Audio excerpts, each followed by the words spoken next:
We're here to look at the fantasy basketball waiver wire. Players to add, the trending moves, guys you can drop. It's all coming up. But first, Michael Bolton. Thanks, Josh. It's Michael Bolton here, and it's time for another episode of the Locked On Fantasy Basketball Podcast. Let's get to it. Let's get to it, indeed. You are Locked On Fantasy Basketball, your daily fantasy basketball podcast, part of the Locked On Podcast Network.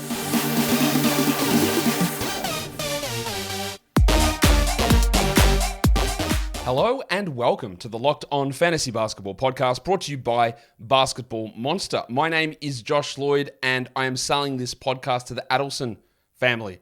Don't worry, I'm still going to have control of it, but I'm also not. See you later. I'm also the lead fantasy analyst at basketballmonster.com. And you can find me on Twitter, as always, at redrock_bball, on TikTok at redrock_bball, and on Instagram at Locked On Fantasy Basketball. Today's episode is brought to you by GameTime. Download the GameTime app, create an account, and use the code LOCKEDONNBA for $20 off your first purchase. Thank you also for making Locked On Fantasy Basketball your first listen every day. We are free and we are available on all platforms. Yesterday at the end of the show, I gave a little call out because I want to hit 70,000 YouTube subscribers. We've got a few in there. I'm about 1,000 away. So, if you are watching this show for the first time, welcome. I hope you like it. I hope you don't mind a little bit of crass, blunt talk. Hope you don't mind the accent. But hit the subscribe button. I want to hit that 70,000 soon. Before the end of the year will be great. 1,000 to go. If you could hit that, I would love it. I would also love you if you could do that for me. Let's talk about the fantasy basketball waiver wire here as I'm recording this on the 30th of November. Yes, I'm in the future. Don't worry, it's still shit. We're going to talk about all of the interesting things that I think that we need to talk about, but let's just go through like we like to start these shows by looking at guys who are available in over 20% of leagues that shouldn't be. And we'll start by talking about Herb Jones. Yes, we're going to get CJ McCollum returning today and Trey Murphy returning in like a game. And that will have an impact. And Herb has slowed down. He was always going to slow down. But a lot of what Herb is doing is not based on usage, touches, or anything. He's shooting better, but it's getting steals and blocks, and it's being out there and getting defensive numbers. In a points league, I don't think you need to roster Herb Jones. You can, but you don't need to. But in category leagues, he should be. Keegan Murray's been dropped in a lot of spots, and I get it. He hasn't been good at all. He's really struggled. And I am not the biggest Keegan Murray fan. You know that. I think he is totally reasonable as an adequate mid DeAndre Hunter style NBA player. And if you want to know whether that's a compliment or not, let's talk about Keegan Murray. Keegan Murray is shooting really poorly at the moment. Now, do I think that there's any... we broke the record for most threes as a rookie, Josh. Yes, that doesn't mean that he's an unbelievable knockdown shooter. That was good. That happened. That doesn't necessarily mean that he is that guy. He has had some transitional problems this season. But I do think that Keegan Murray is 100% a must-roster player. And apparently 21% of leagues disagree. So if Keegan Murray is available, go and add him. Bud Hield also available in 21% of leagues. Buddy Hield had no business being on a roster for 5 weeks. Coming off the bench playing 22 minutes a night outside the top 150, you didn't want to do that. And then they flipped it and they started him. So now you grab him. If he's on your wire, and he is, go and add him. The last three guys here are more specific to category leagues and points leagues. DeAnthony Melton, Bogdanovic, and Onyeka Okongwu. Bogdanovic is a points league must roster for now as well. So don't worry about that one. You know my take on Okongwu. I'm not going to go through it. You're going to argue with me. That's fine. He should be rostered. Melton should be rostered. Bogdanovic should be rostered. I don't actually think that the return of Kelly Oubre, which is coming in a game or two as well. We're getting a bunch of guys returning soon. Unfortunately, we just lost LaMelo Ball, but a bunch of guys are coming back. I don't think that Oubre returning is going to have a significant impact on Melton. It might be a shot or two, but I don't really think it's going to be a huge impact there. So those 6 guys in category leagues all should be rostered, and Keegan and Buddy are more focuses there for points league formats. But let's look at the other side of things. Let's look at some players who are rostered in over 60% of leagues who I don't think need to be. Now, can you? Sure. Does it fit your particular build? No problem. But what I want to highlight with these 6 names is that if they're on your roster, they maybe don't have to be. And you just need to take a good hard look. Because there are sometimes guys on your roster and you go, things aren't going well. Maybe it's not making sense on my team, but I've got to have this guy. With these guys, I don't think you do. And the number one there is Kevon Looney. Looney will get rebounds, sure. But overall, his game is pretty weak.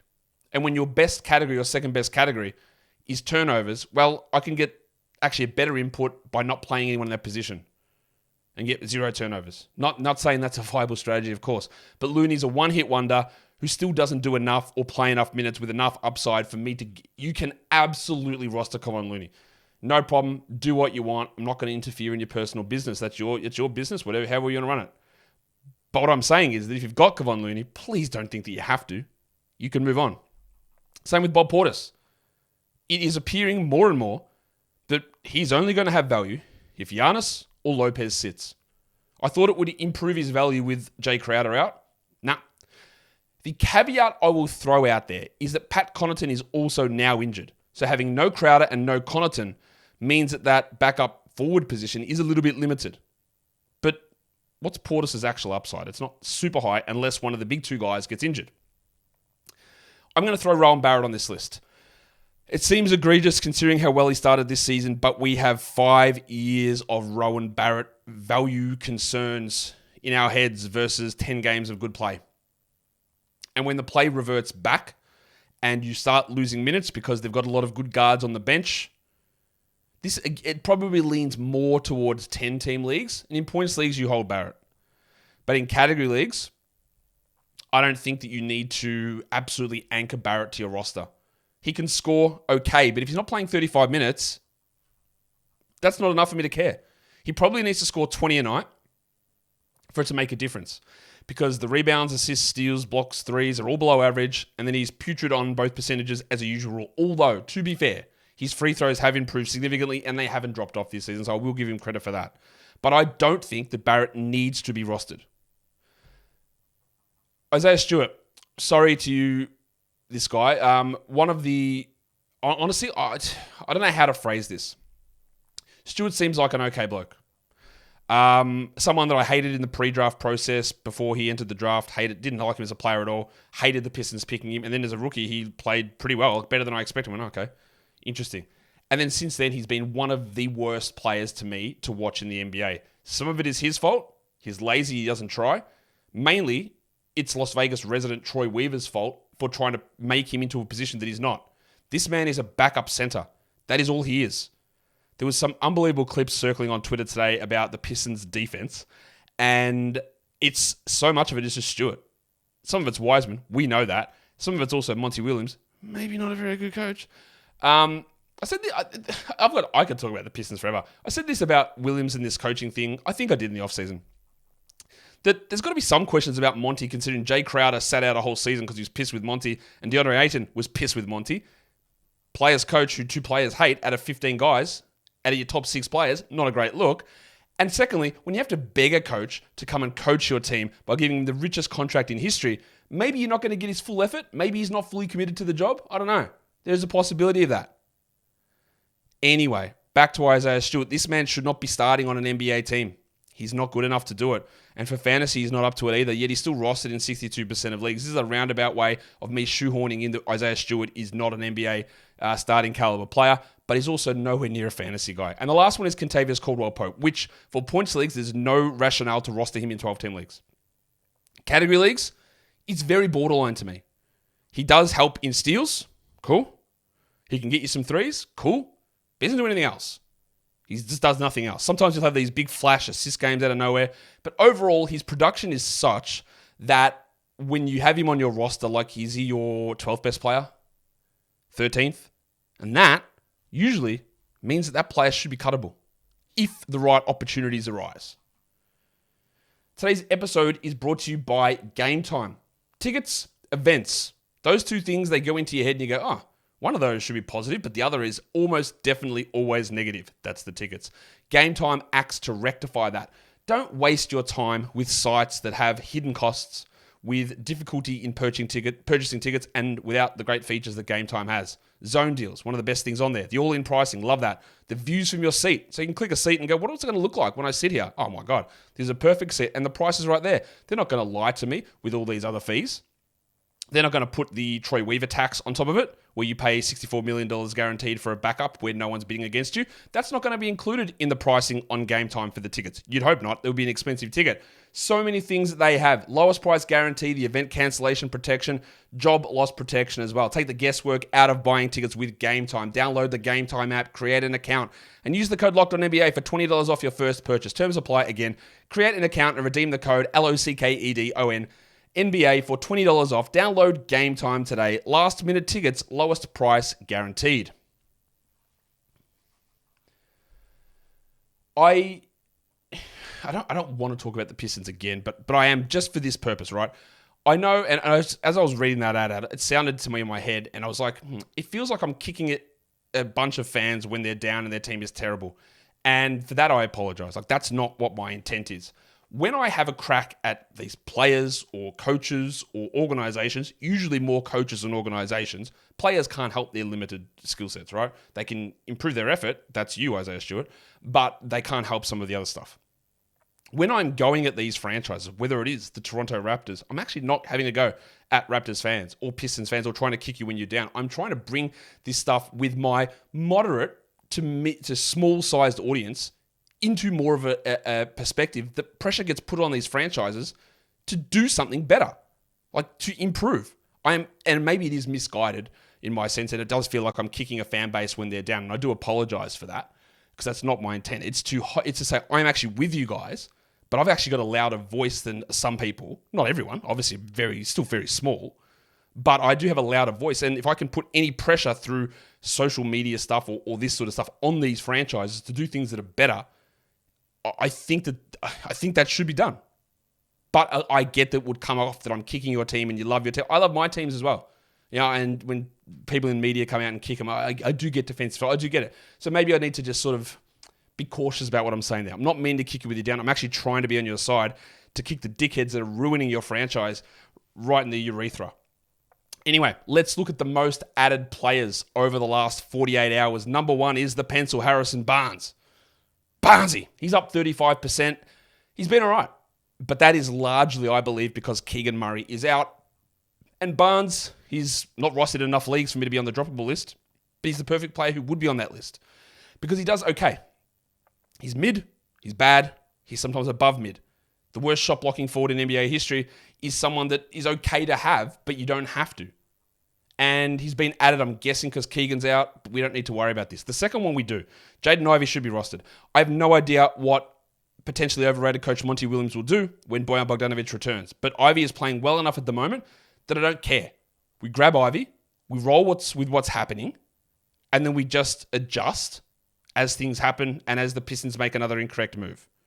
So we add Ivey for sure. And, you know, I gave that call out to Ivey to add about a week and a half ago. It's turned out all right so far. One of the other most added players is Reggie Jackson. That is one of the biggest chase moves I've ever seen. Yes, Reggie Jackson went off 2 days ago when they beat the Clippers. Jamal Murray's going to come back today. So all of those 26% of leagues that added him, I think you're going to be pretty disappointed. The top Yahoo ads, Simone Fontecchio, with Lauri Markkanen out at least another couple of games. Fontecchio is probably going to start. I don't love him as a 12-team league guy, but getting a starter in as a streamer when you've got streaming spots available, knock yourself out. Cole Anthony, yeah, he should be added obviously everywhere with Markelle Fultz apparently in the shadow realm, so I don't know when that's changing. Anthony's on a hot streak. He will cool off, but I actually still think he is 100% overqualified for the role that he's in. And the last one is, like Fontecchio, it's Omer Yurtseven, who has started the last 2 games for the Jazz. They've won both of those games. I do not think this has any hope of sticking long-term. It might not even stick today. Walker Kessler might be back starting over Yurtseven, and Yurtseven literally might be out of the rotation. I guess the thing you could say is that Kelly Olynyk is on the injury report with a questionable tag, so that would mean that Olynyk can't play the backup center minutes even if Walker Kessler does start. I wouldn't have thought that Yurtseven was a 12-team priority, but I get it. He does flash some interesting skills from a fantasy point of view, and the numbers recently have been okay. There is no long-term value in that one, nor is there long-term value in Fontecchio. The most drop players. Number 1 there is Dyson Daniels. The Dustbuster is gone. Cool. CJ McCollum is back. Absolutely no problem. Murphy's coming back. If you need to move on, getting ahead of that, even if Daniels has a good game today, you're totally within your rights and it's the right move to do. Jeremy Sohan down 18%. I guess it's because he left last game with a knee injury. Not to say he's been playing well. He hasn't. Do you know he's shooting 37% from three this season? I didn't until I looked at it yesterday. He's actually shooting well. The numbers still aren't great, but I wouldn't say he's been terrible. And again, the confidence in him being a starting point guard is low from everyone apart from the mat team, the players or the people that matter, and that's the Spurs. So I don't know he should have been wholesale dropped. Kelly Olynyk down, I get it. Didn't perform well. Kessler's back. Now he's injured. Olynyk's probably going to be on and off rosters a lot this season. Some of the biggest drops in Yahoo: Dario Saric down almost 4,000 teams. Draymond back nerfed his value, so we move on there. Karis LeVert down 3,500 teams. Yeah, he's turning more into a stream guy now. And the other one is Lonnie Walker, finally. People are starting to realize. Down 3,000 spots. And yeah, there is no business for Lonnie Walker to be rostered in 12-team formats at this point. Let's look at some hot players. Some top 100 guys over the last week. Number one is Albert Horford. He is 51% rostered now. And this leads me into a great discussion. I will say it again, and I'm going to continue to say it because there are people who don't listen to every part of this show, and that is absolutely... Why would you want to? I barely want to listen to myself, so why would you want to listen to every part of this show? But I will have to say it every show, so those of you who are the everydayers who listen to it, you're going to be like, I know. But not everyone knows.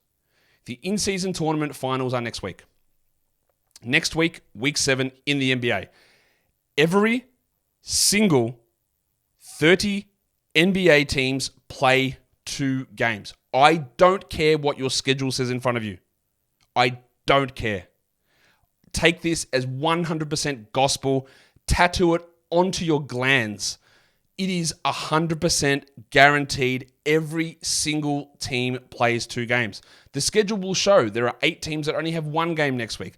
That is because their second game has not been determined because they are the teams in the quarterfinals. The winners of the quarterfinals play their semifinals on Thursday. The losers of the quarterfinals play a game on Friday. That is their second game. It is not scheduled because I don't know who wins those games yet.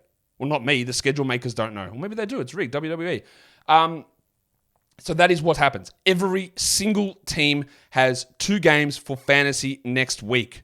The 2 teams that make the in-season tournament final have a 3rd game, but it does not count for fantasy. Next week, there are 0 games on Saturday that count for fantasy and 0 games on Sunday, full stop. There are 2 games for every team next week. 2 games we played on Monday, 2 games we played on Tuesday, 11 games we played on Wednesday, 2 games we played on Thursday, 13 games we played on Friday. A shit unbalanced schedule. So what we want to do in terms of streaming options is look at the 8 quarterfinal teams because they will play either Monday or Tuesday, and then if they win, they play on Thursday. So you can get an extra bunch of games. And one of those teams is the Boston Celtics and Al Horford. Now, Kristaps Porzingis is probably back for that first quarterfinal game, but it doesn't matter because Horford will still play 26 minutes and he's a streamer on a low volume day. The Celtics, the Knicks, the Bucks, and the Pacers. Get your streamers in. Bud Hield. Mathurin.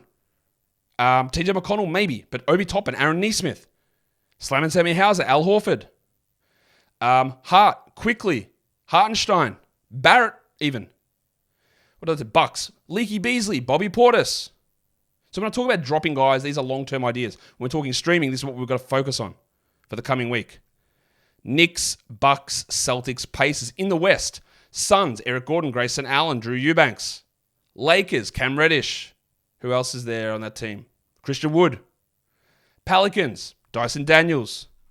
Jordan Hawkins, maybe. Najee Marshall, maybe, but probably not. Kings, Keegan Murray, Harrison Barnes, Malik Monk, Kevin Huerter. All of these guys have this great streaming value for next week. Some more than others, but we don't know who those some will be because we don't know who will win the quarterfinals on Monday or Tuesday.